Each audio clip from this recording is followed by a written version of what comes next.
My daughter-in-law said there was no seat for me at Christmas, but still sent me the full catering bill, with my name on it. I canceled everything, and I sent back $1 with a note. If I don't get a seat, I don't pay the table. By morning, the silence had turned into desperate calls. I'm Margaret, and at 65, I thought I'd seen everything.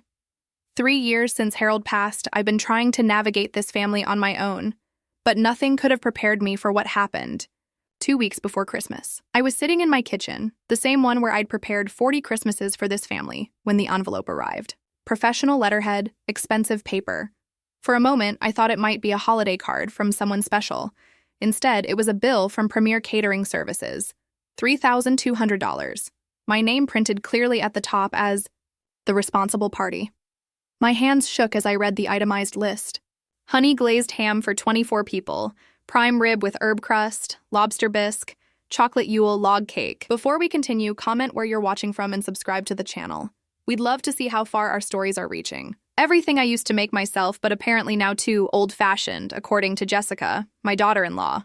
But it was the handwritten note attached that made my blood run cold. Jessica's perfect penmanship, the same writing that signed birthday cards she never actually picked out. Hi, Mom Margaret. Since you've been struggling with hosting lately, Robert and I decided to take over Christmas this year.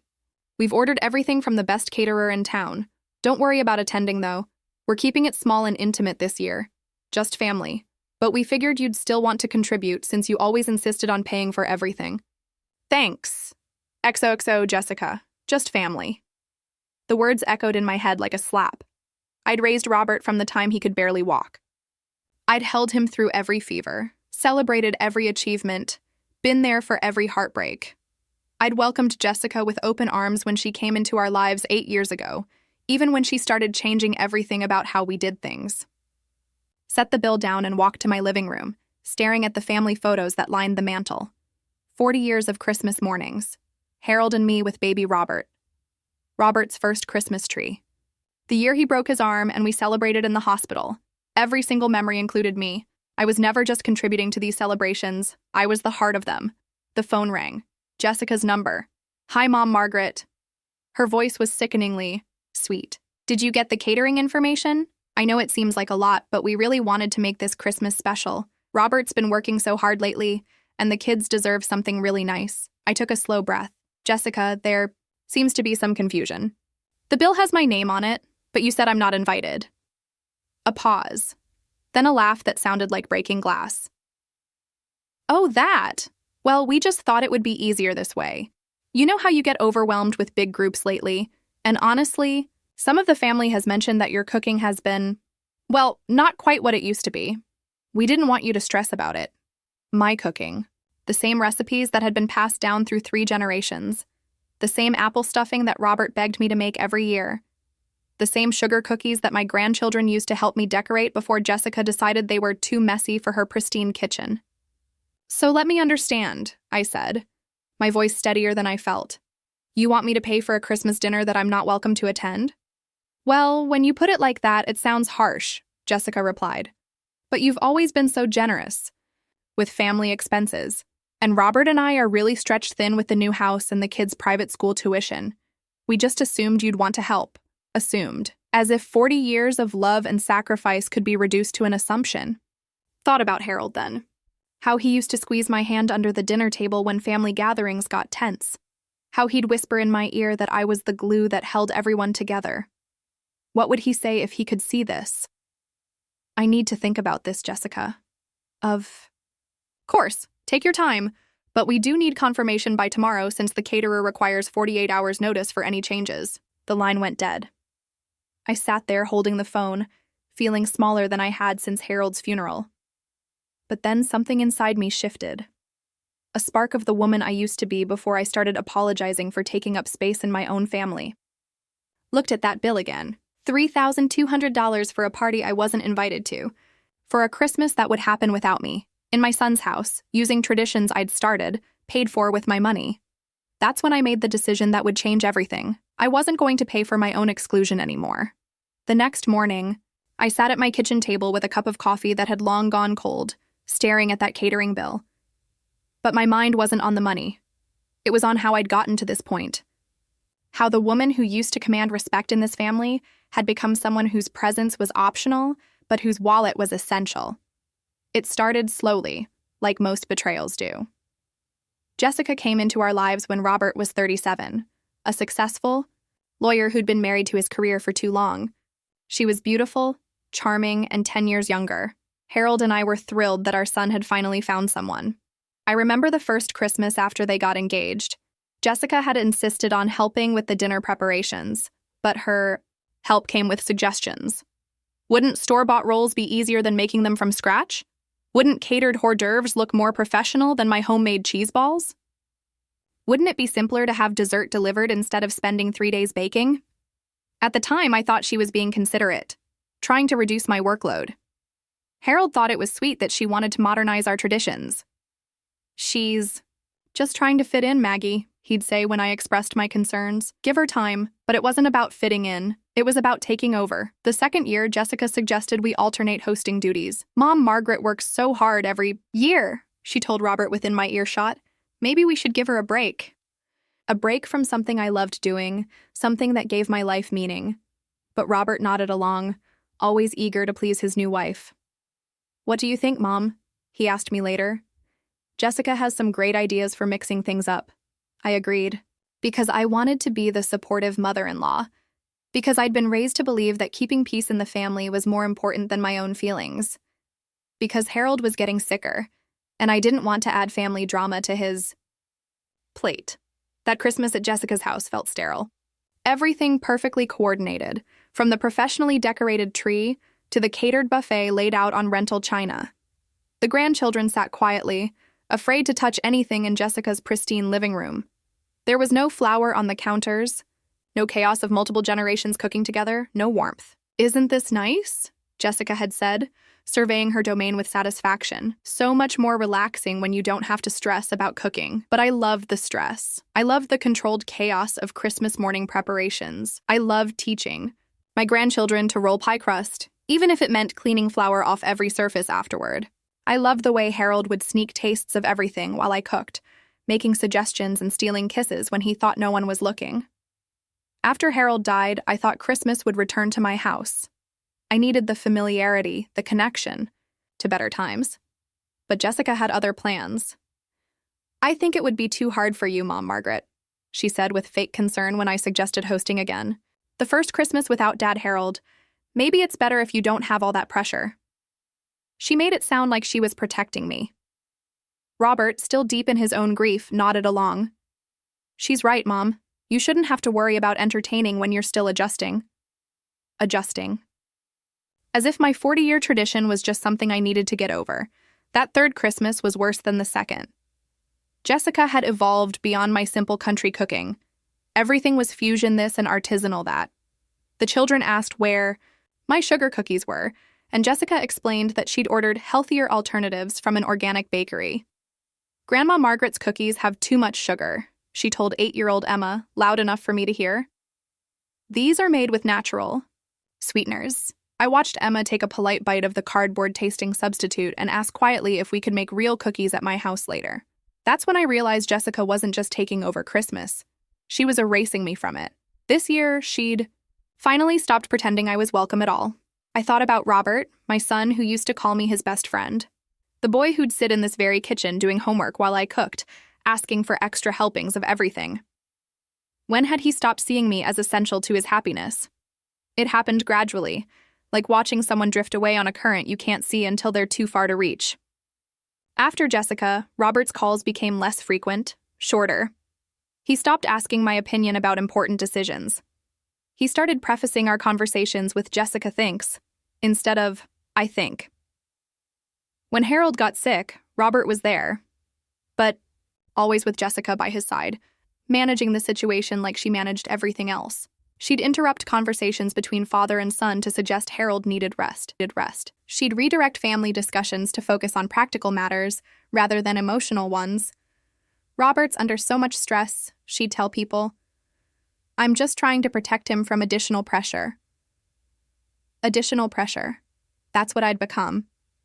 After The funeral, Jessica had insisted that Robert couldn't handle too much family time while he was grieving. My weekly dinners with my son became monthly, then every other month, then only on holidays.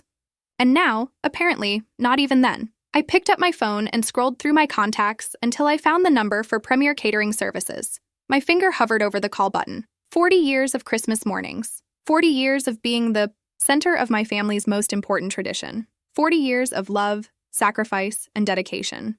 And now I was supposed to pay for the privilege of being erased. I thought about what Harold would say if he were here. He'd be furious, I realized. My gentle husband, who rarely raised his voice, would be absolutely livid at how his son was allowing his wife to treat me. The realization gave me strength. I wasn't being dramatic or oversensitive. I was being systematically excluded from my own family while being expected to finance my replacement. I pressed the call button. Premier Catering Services, this is Monica. Hello, this is Margaret Williams. I need to cancel an order for December 23rd. Oh, let me pull that up for you. Yes, here it is. The Holloway Christmas dinner.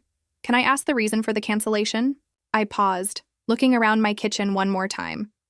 At the photos of family Christmases past. At the cookbook Harold had given me for our first Christmas as newlyweds. At the apron hanging by the stove that said, "World's Best Grandma." A gift. From grandchildren who apparently wouldn't be seeing me this Christmas. Change of plans, I said finally. I won't be attending the event I was paying for. After I hung up, I sat in the silence of my kitchen and felt something I hadn't experienced in 3 years. Relief. The phone started ringing at 2:47 p.m. Jessica's number flashed on the screen like an angry beacon. I let it go to voicemail. Then, it rang again, and again. By the fourth call, I decided to answer. Margaret. Jessica's voice was sharp, stripped of its usual fake sweetness. What did you do? I settled back in my chair, feeling calmer than I had in months. I canceled the catering order. Since I won't be attending, I saw no reason to pay for it. You can't just cancel without telling us. We have people coming. Robert's boss, my parents, the neighbors we invited. What are we supposed to do now? The panic in her voice was unmistakable. For 8 years, Jessica had orchestrated every family, gathering with military precision, but she'd never had to do it without my financial backing. She'd gotten so comfortable with my automatic compliance that she'd never developed a backup plan.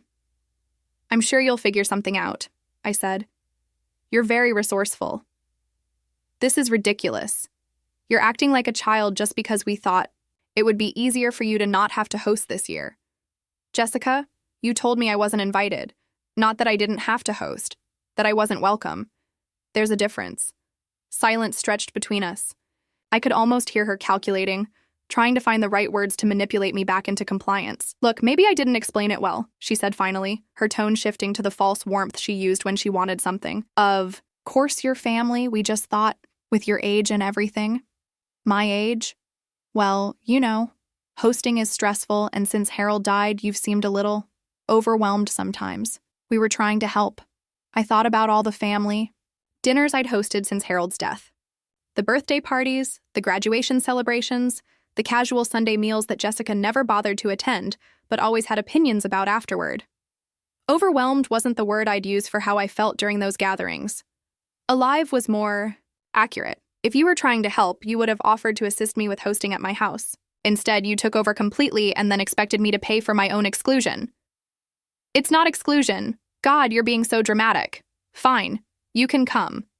There, are you happy? Can you please call the caterer back? The offer hung in the air between us like a rotten olive branch. Even now, even when caught in her own web, Jessica couldn't bring herself to actually apologize. She was offering me a seat at my own table like it was a generous concession. No, I said simply. What do you mean, no? I mean, no, I won't be calling the caterer back. And no, I won't be attending your dinner. Margaret, you're being completely unreasonable. We're family. You can't just abandon us 2 days before Christmas. The irony was stunning. I was abandoning them. I'm not abandoning anyone, Jessica. I'm simply declining to finance an event I'm not welcome at. Surely you can understand the logic in that. I heard her take a shaky breath. When she spoke again, her voice had an edge of desperation. Look, I know we haven't always seen eye to eye, but this is about Robert. Your son. You're going to ruin Christmas for him because of some petty misunderstanding? Is Robert there? I'd like to speak with him. He's at work. I'll have him call you later. Then we have nothing more to discuss. I hung up and immediately walked to my junk drawer, pulling out an envelope. Inside was a single dollar bill, a leftover tip from my last restaurant visit with Harold. I placed it in the envelope along with a note I wrote in my steadiest handwriting. Since I don't get a seat at the table, I don't pay for the table. Consider this my contribution to your intimate family gathering. Love, Mom, Margaret. I addressed it to Jessica and Robert's house and drove straight to the post office. The satisfaction I felt dropping that envelope into the mail slot was the first genuine joy I'd experienced in months. When I got home, my phone showed 6 missed calls from Jessica and 2 from Robert. But instead of listening to the voicemails, I did something I hadn't done in years. I turned off my phone and ran a hot bath. As I soaked in the lavender-scented water, I thought about Christmas mornings from when Robert was small, how he'd wake me up at dawn, bouncing on my bed with excitement. How Harold would pretend to be grumpier than he was about the early hour while secretly filming everything on his old video camera.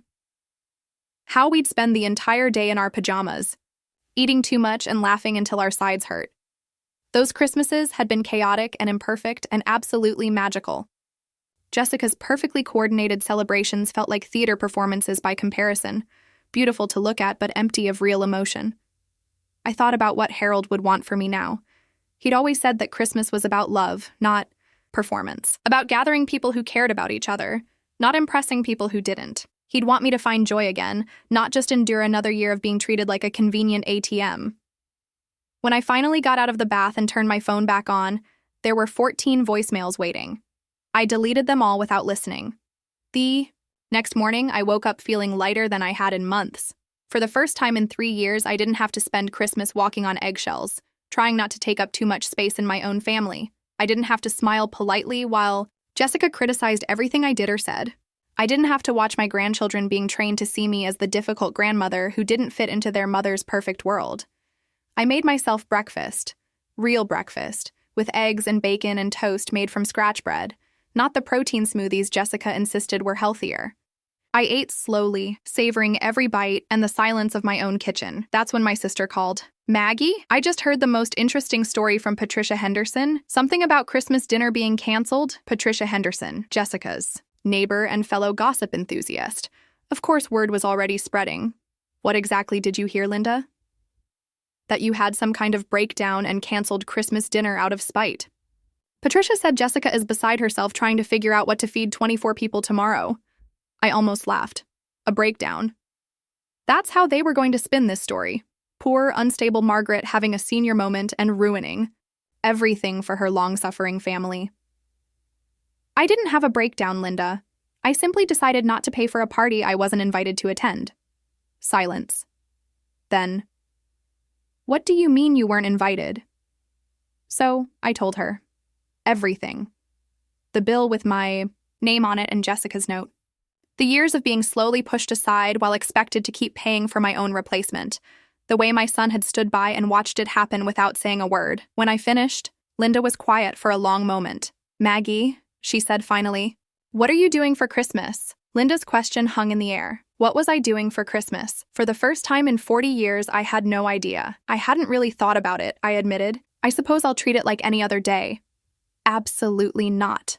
Linda's voice was firm. You're coming to my house, no arguments. Before I could respond, my doorbell rang. Through the window, I could see Robert's car in my driveway. My stomach clenched. I hadn't spoken to my son since this whole mess started. Linda, I have to go. Robert's here. Call me back, she said. We're not done with this conversation. I opened the door to find my son standing on my porch, looking older than his 45 years. His usually perfect lawyer composure was cracked. Around the edges, his tie loosened, his hair disheveled. Mom, what the hell is going on? What the hell is going on? Not, hello, how are you? Not, I'm sorry this happened. Just anger and accusation. I stepped aside to let him in, noting how he'd inherited Harold's height, but Jessica's cold efficiency went upset. Would you like some coffee? I asked, falling back on decades of maternal instinct. I don't want coffee. I want to know why you're trying to sabotage Christmas. Sabotage. As if protecting my own dignity was an act of war against the family. I'm not sabotaging anything, Robert. I simply chose not to pay for an event I wasn't invited to attend. He ran his hands through his hair, a gesture so reminiscent of his father that my heart ached. Jessica said you misunderstood, that you were always welcome. Is that what she told you? Yes, she said you took some casual comment the wrong way and decided to punish everyone for it. I walked to my kitchen counter and picked up Jessica's note, the one that had come with the catering bill. I handed it to Robert without a word. I watched his face as he read it, watched the color drain from his cheeks as he took in his wife's words, just family, don't worry about attending, the casual cruelty of excluding his mother from Christmas while expecting her to pay for it. This isn't what she told me, he said quietly. What did she tell you? Robert sank into my kitchen chair, suddenly looking like the little boy who used to sit in that same spot doing homework while I cooked dinner. She said you were feeling overwhelmed, that hosting was getting too hard for you, that we were doing you a favor by taking over. And you believed that? He stopped, looking around my kitchen, at the spotless counters, the perfectly organized spice rack, the meal I'd been preparing for myself. Nothing about my home suggested a woman who was overwhelmed or incapable. I wanted to believe it. It was easier than dealing with the truth. Which is that my wife has been pushing you out of our family for years, and I let her do it. The admission hung between us like a bridge neither of us was sure we could cross. I sat down across from him, studying my son's face. When had he gotten so tired? When had the light gone out of his eyes? Why, Robert? I need to understand why you let this happen. He was quiet for so long I thought he might not answer. When he finally spoke, his voice was barely above a whisper. Because it was easier than fighting her. Because every time I stood up for you, she'd make my life hell for weeks. Because she has a way of making me feel like I'm the unreasonable one for wanting to maintain a relationship with my own mother. I felt a chill run down my spine.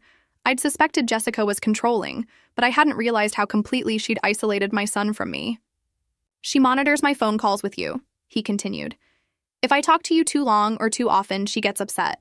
Says I'm choosing you over our family. That I need to prioritize my wife and children over my mother. Oh, Robert. I know how it sounds. I know I should have stood up to her.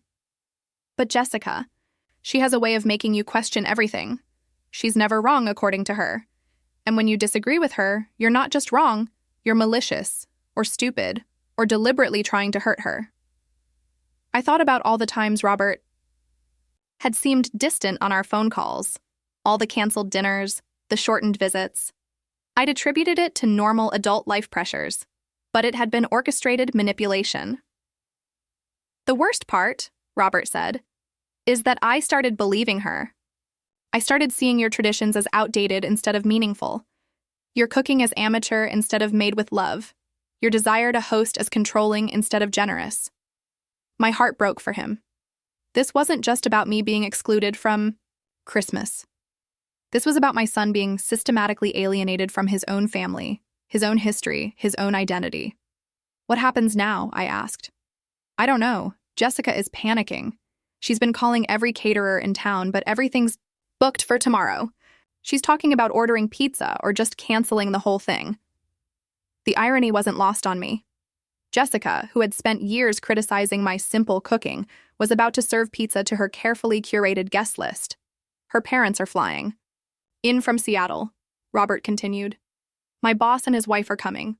The Hendersons from next door. She's been bragging about this dinner for weeks, and now she has to face the consequences of her actions. She's furious with me too. Says I should have prepared her for how unreasonable you can be. That I should have warned her you might sabotage things out of jealousy. Jealousy. The word tasted bitter in my mouth. Jealous of what?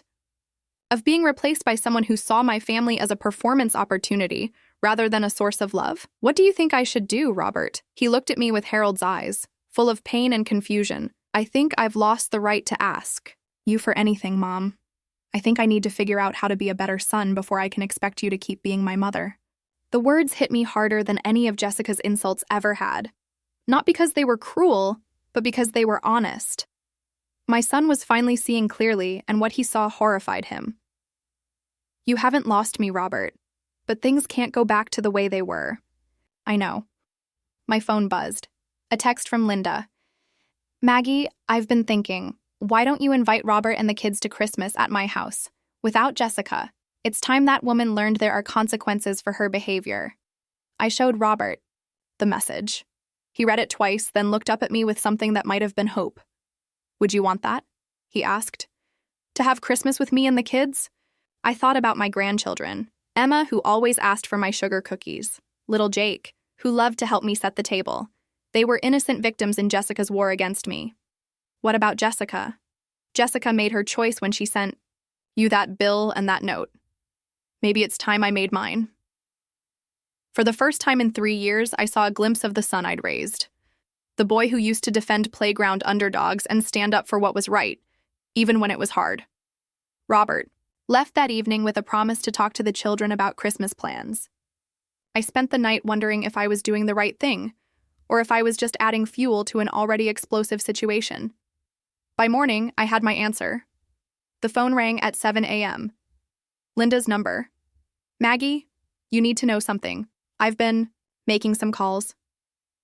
I settled into my chair with my coffee, bracing myself. What kind of calls? To the family. Aunt Dorothy, Cousin Beth, even Harold's sister Sarah. I wanted to know if anyone else had noticed what's been happening to you. My stomach tightened. I'd kept Jessica's behavior mostly to myself, not wanting to cause family drama. But apparently, I hadn't hidden it as well as I thought. And? Everyone has stories, Maggie. Everyone. Dorothy said Jessica made a comment at Robert's birthday dinner about how some people don't know when to step back and let the younger generation take over. Beth said Jessica told her that you were getting difficult in your old age and needed to be handled carefully. Each revelation felt like a punch to the gut. Jessica had been conducting a quiet campaign against me for years, poisoning family relationships while I remained oblivious. Sarah was the most upset, Linda continued. She said Jessica actually asked her not to invite you to her Christmas Eve party this year because your presence might make things awkward for Robert. Sarah's party? I'd attended that gathering for 15 years. It never occurred to me that I might not be invited this year. Sarah told Jessica exactly what she could do with that suggestion, by the way. But Maggie, the point is that we've all been watching this happen and doing nothing about it. We let you suffer in silence because we didn't want to get involved in family drama. The weight of systemic abandonment settled on my shoulders. It wasn't just Robert who had failed me. My entire extended family had watched Jessica methodically isolate me and chosen not to interfere. I called an emergency family meeting, Linda said. Christmas Eve, 1 o'clock at Dorothy's house. Everyone's coming. Everyone wants to talk about this. Linda, I don't need you to fight my battles for me. This isn't about fighting your battles. This is about family accountability. Harold would be ashamed of how we've let you be treated, and it's time we made that right. After we hung up, I sat in my kitchen feeling overwhelmed by the sudden shift in family dynamics. For 3 years, I'd felt increasingly alone. Now suddenly I had allies emerging from places I never expected. The doorbell rang around 10 a.m. Through the window, I could see Emma and Jake on my porch, their little faces pressed against the glass. Behind them stood Robert, looking like a man who hadn't slept. I opened the door to find my grandchildren bouncing with excitement. Grandma Margaret! Emma threw herself into my arms. Daddy said we might have Christmas with you after all. But we have to make cookies, Jake added seriously. Real cookies, not the weird ones Mommy buys. I looked over their heads at Robert, who managed a tired smile. I told them about Aunt Linda's invitation. They're more excited about spending Christmas with you than they've been about anything in months. Where's Jessica? At her sister's house. We had a fight last night. A big one. Emma tugged on my sleeve. Mommy was really mad. She said bad words. She said Daddy was being mean to her, Jake added. But Daddy wasn't being mean. Daddy was just telling the truth, out of the mouths of babes. I ushered the children inside and put them to work immediately. Emma helping me mix cookie dough while Jake organized my cookie cutters by size. Having them in my kitchen again felt like finding missing pieces of my heart. They've missed this, Robert said quietly, watching his children work. I didn't realize how much until I saw them this morning. Emma asked if she could move in with you. What did you tell her? That we needed to figure some things out first. While the children rolled out cookie dough, Robert told me about his confrontation with Jessica, how he'd shown her the note she'd written, how she'd tried to gaslight him into believing he'd misunderstood her intentions, how she'd ultimately blamed me for turning him against her with my manipulation. She said you've always been jealous of her relationship with me, Robert said. That you've been trying to break us up since day one. Do you believe that? I believed it for a while. Jessica has a way of rewriting history to make herself the victim. But watching Emma and Jake today, seeing how natural they are with you, how much they love being here, I remember what I lost when I let Jessica push you away. The timer for the first batch of cookies went off. Emma carefully removed them from the oven while Jake arranged cooling racks. They worked with the competence of children who'd done this many times before, back when I was still allowed to be their grandmother without supervision. "Daddy, can we stay here tonight?" Emma asked as she started decorating a star-shaped cookie. "I want to wake up in Grandma's house on Christmas morning like in the old days." Robert looked at me questioningly. I nodded before he could ask. "We'll need to get your Christmas presents from home," I said. "I don't care about presents," Jake said, focused intently on adding sprinkles to his cookie. "I just want to be here with you and Daddy." "Me too," Emma agreed. "Christmas is better at Grandma's house." That afternoon, while the children napped in my guest room, the same room Robert had slept in as a boy, my phone rang. Jessica's number. I almost didn't answer. But something told me this conversation needed to happen. Margaret. Her voice was different, shaky, desperate. "We need to talk." "Do we? I know you're angry, but you're tearing my family apart." Robert took the children and left. "He won't tell me where they are. They're safe, Jessica. They're with you, aren't they? This is exactly what I was afraid would happen. You've been waiting for a chance to steal my family." The accusation was so absurd that I almost laughed. I didn't steal anything. I simply stopped allowing you to use me as a convenient scapegoat. I never. I don't know what Robert told you, but I never meant for you to feel excluded. I was trying to help. By sending me a bill for an event you explicitly told me not to attend, silence, then I made a mistake. I was stressed about the dinner and I said things wrong. But that doesn't give you the right to destroy my marriage. Your marriage is destroying itself, Jessica. I'm just no longer available to be blamed for its problems. Please. The word came out cracked and small. I'll apologize. I'll make it right. Just don't take Robert and the children away from me for a moment. I almost felt sorry for her. Almost. But then I remembered 8 years of systematic cruelty. 8 years of being made to feel like an intruder in my own family. 8 years of watching my son become a stranger under her influence. I'm not taking anyone away from you, Jessica. But I'm also not going to pretend anymore that your behavior is acceptable. If you want your family back, you need to figure out how to be a better wife and mother. That's not my responsibility. What does that mean? It means Christmas is at Linda's house tomorrow. You're welcome to join us, but only if you can behave like a decent human being. No drama, no manipulation, no making everything about you. And if I don't come, then you don't come. Robert and the children will still have Christmas. They'll just have it without you. The line went quiet for so long I thought she'd hung up. When she spoke again, her voice was barely audible. This isn't over. You're right, I said. It's not. But it's not up to you anymore how it ends. Capítulo 6. O Natal da Libertação. Christmas morning dawned clear and cold. I woke up in my own bed for the first time in years without the weight of family expectations pressing down on me.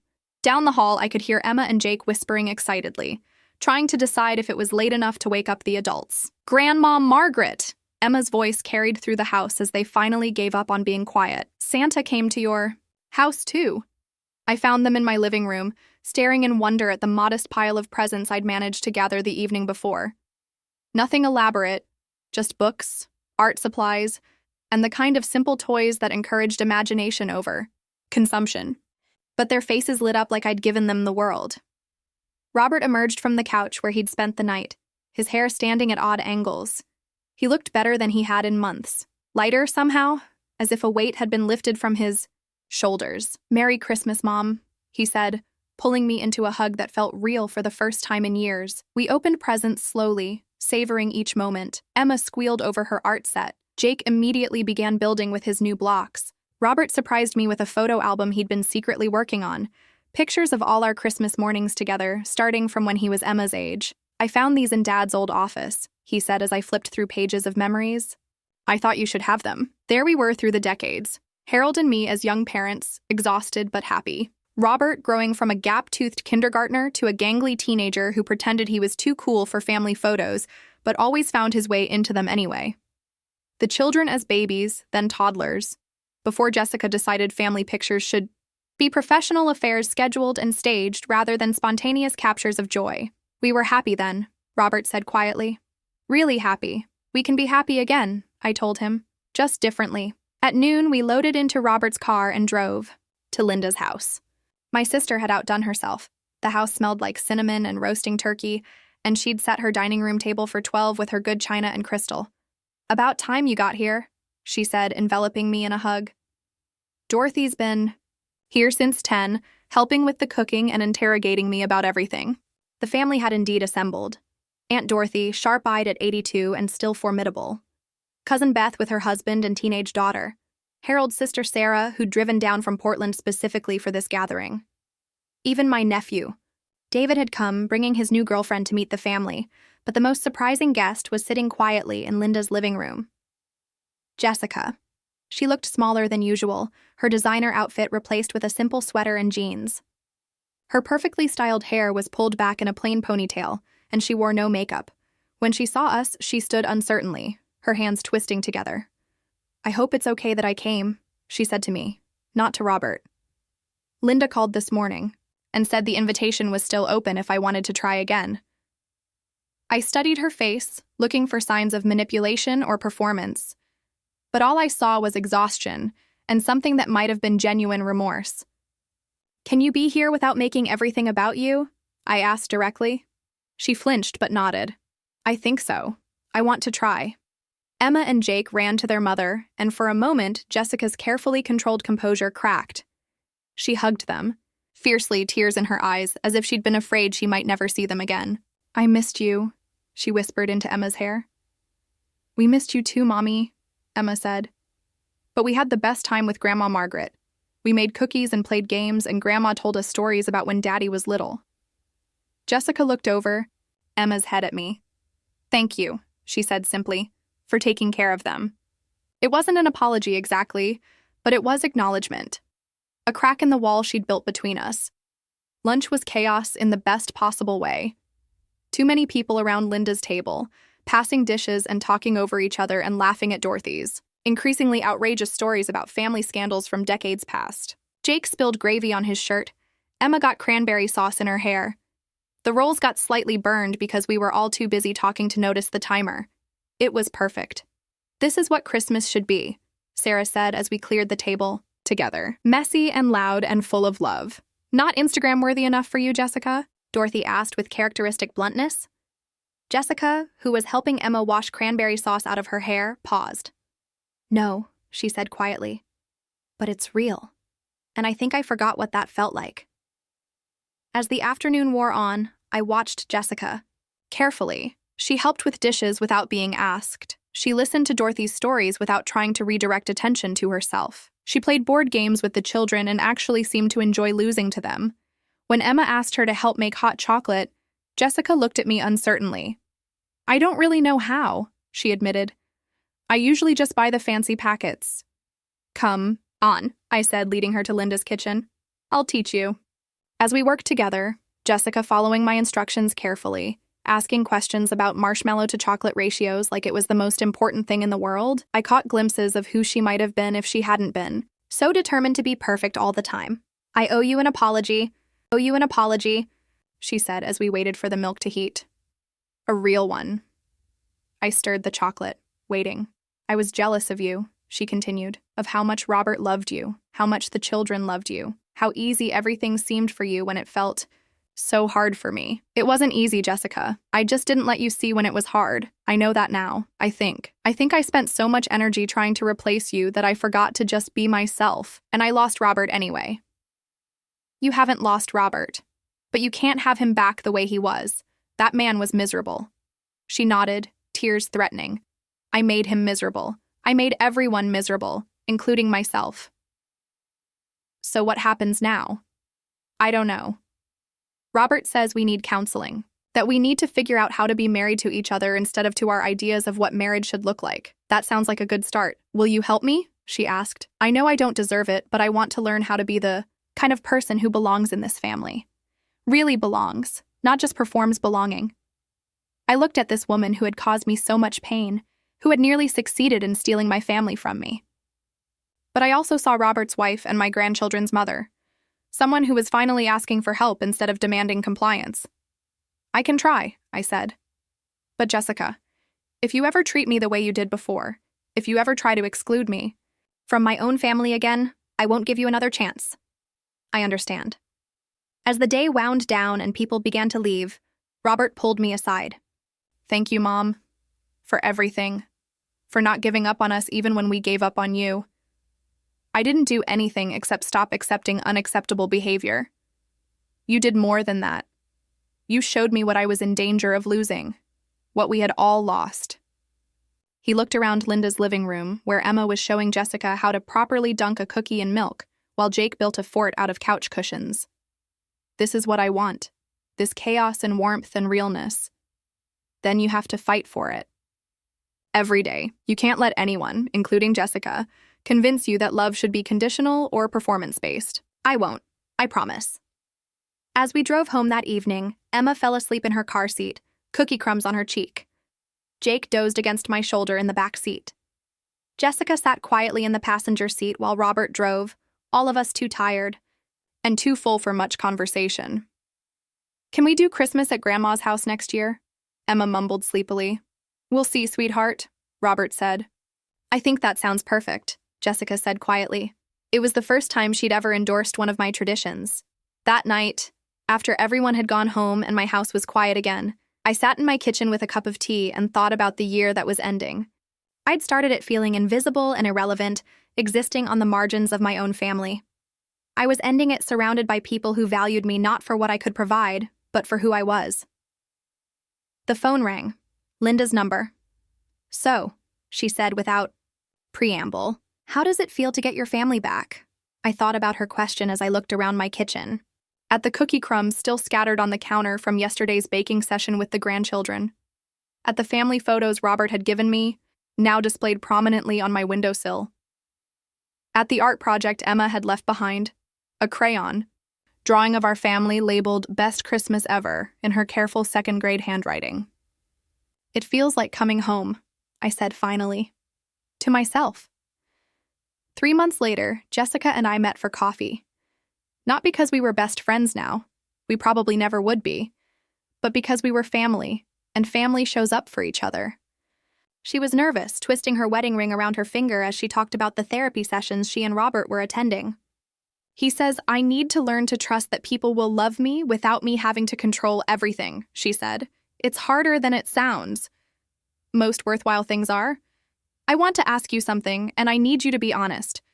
Do you think Robert and I can make this work? I studied her face, looking for the manipulative woman who had tried to erase me from my own family, but all I saw was someone genuinely trying to change, to become better. I think, I said carefully, that you can, if you both want to badly enough. But Jessica, you have to let him love his mother. You have to let the children have a relationship with me that doesn't go through you first. I know, and I will. I am. She paused, then added, I'm sorry it took me so long to figure that out. It wasn't the grand gesture of contrition some part of me had always imagined. It was just a quiet acknowledgement between two women who had hurt each other and were trying to do better. But sometimes quiet acknowledgements are enough. Sometimes they're everything.